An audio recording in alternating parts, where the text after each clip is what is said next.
예, 최태균 전 대변인님께서는 홍준표 의원의 복당으로 이쪽 국민의힘 쪽에 뭔가 판도가 뭐 좀 많이 바뀔 게 있을 것 같습니까? 예, 솔직히 말씀드리자면 진짜 국민의힘 후보가 한 분 등장하신 거죠. 아, 진짜 국민의힘 후보요? 지금 국민의힘 대선 주자, 경선 주자들이 그렇지 않습니까? 윤석열, 그리고 최재형, 김동연, 방금 인터뷰하신 유승민 의원, 유승민 전 의원을 제외하고는 대부분이 문재인 정부 관계자이거나 민주당 관계자죠. 안철수 대표도 우리 민주당 공동대표를 하셨고요. 그래서 이런 좀 비정상적인 상황이 보정되는 느낌이 저한테는 전달됩니다. 우리 홍준표 전 대표께서는 스스로가 국민의힘 맏아들이라고 이야기하고 계시기 때문에 그래서 이런 측면에서 좀 정상화되는 느낌이고요. 앞으로 그 우리 최재형, 그 윤석열 이런 분은 국민의힘의 전통적인 주자들에 의해서 많은 공격을 흠집이 일정적으로 있기 때문에 공격을 받을 거라 생각하고요. 그래서 정치적 상상이 하나 되는 게 떠오르는 게 지금 있습니다. 그래서 만약에 국민의힘이 그 이런 국가의 준사법 기관의 장이었던 감사원장, 그 검찰총장 이런 직을 수행하다가 곧바로 사표를 쓰고 정치 행위를 하는 거. 이런 것은 우리 헌법 정신에 맞지 않다, 올바르지 않다고 만약에 입당을 불허한다면 저는 우리 국민의힘 지지율이 엄청나게 올라갈 것이고 대선 경선에서 대선 레이스에서 국민의힘이 아주 유리해질 거라 봅니다. 민주당에 불리한 이런 상상을 왜 하느냐 하면요. 이렇게 한다면 우리 한국 정치의 수준이 아주 높아질 거라 보기 때문에 한번 말씀드려봤습니다.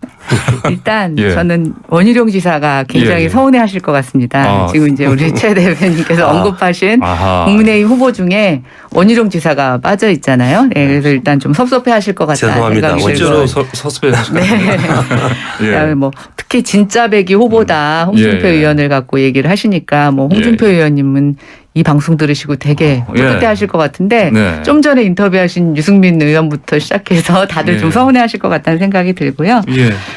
아니 일단 추미애 우리 전 장관님께서 하시고 싶은 말씀이 참 많으실 거예요. 왜냐하면 윤석열 전 총장 같은 경우에 총장 재직 시에 헌정사상 유례가 없는 압수수색, 조국 수사 때 그런 행위를 하셨죠. 그리고 피의사실 공포.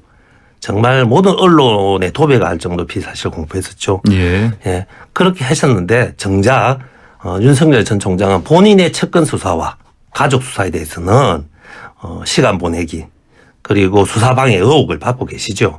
이런 부분에 대해서 우리 추미애 장관은 꼭 하고 싶은 이야기가 아주 많을 겁니다. 윤석열식 선택적 정의를 비판하고 싶으신 거겠죠. 그런데 제가 보기에 윤석열 전 총장에 대한 이런 검증은 추미애 전 장관의 등판 여부와 무관하게 진행될 수밖에 없는 것입니다. 그리고 제가 보기에 이런 과정에서 윤석열 전 총장의 지지율 하락은 일정 정도 예정된 수순이기 때문에 윤석열, 추미애, 추윤 프레임이 형성되기는 쉽지 않다고 보고요.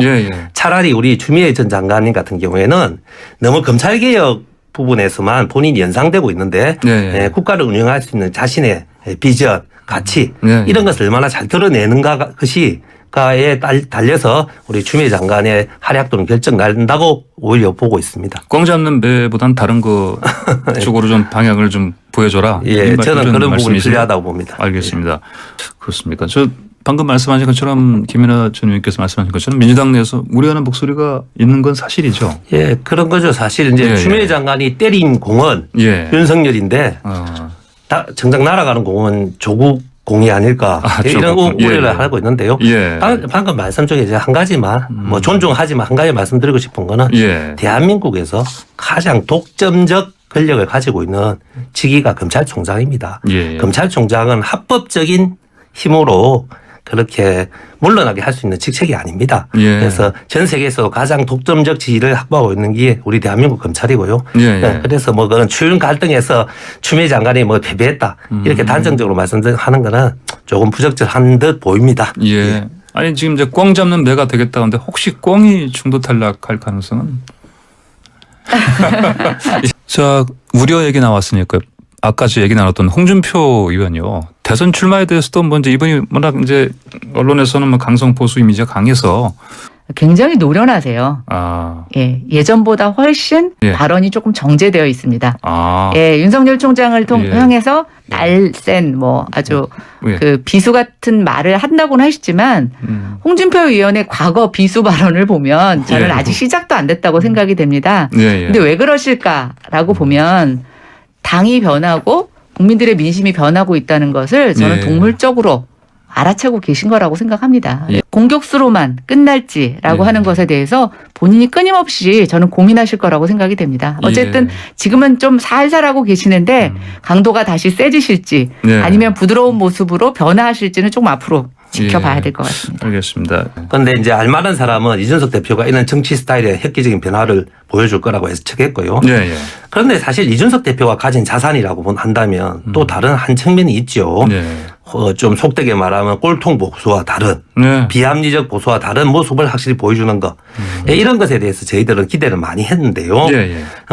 사실 이런 본인의 합리적 보수, 꼴통 보수와 손을 선을 끄는 이런 소신조차 예. 정치 외형적 스타일의 변화에서만 발현이 되고 당을 근본적으로 그렇게 합리적으로 수리하고 보수하는 쪽으로는 나아가지 못하고 있는 거 아닌가. 이런 우려를 저희들은 할 수밖에 없습니다. 예. 왜냐하면 얼마 전에 국민권익위의 부동산 전수조사 하는 문제도 예. 아직도 완전히 해결이 안 됐잖아요. 예. 계속 국민에 약속했던 것을 번복하고 혼선이 오고 있죠. 예. 그래 그런 측면도 있지만 예. 제가 제일 안타까운 건 이거예요. 본인의 정치 여행 스타일의 변화를 통해서 네. 국민들에게 우리 국민의 힘이 변한다 알려주는 건 참 좋아요. 하지만 네네. 전 국민의힘에서 가장 요직인 본인이 임명하는 직책 중에 그 사무총장을 한기호 의원으로 임명했는데요. 예. 한기호 의원 같은 경우에는 이준석이 추구하는 본인이 국민들에게 약속했던 정치와 정말 결을 달리하는 분이거든요. 네네네. 이분은 대통령을 오물에 비유하기도 했고 그리고 가로사한 예. 직장 가로사한 여군에게 예. 본인 임신 중인 여군에게 본인 기책 사유가 있다 책임이 있다.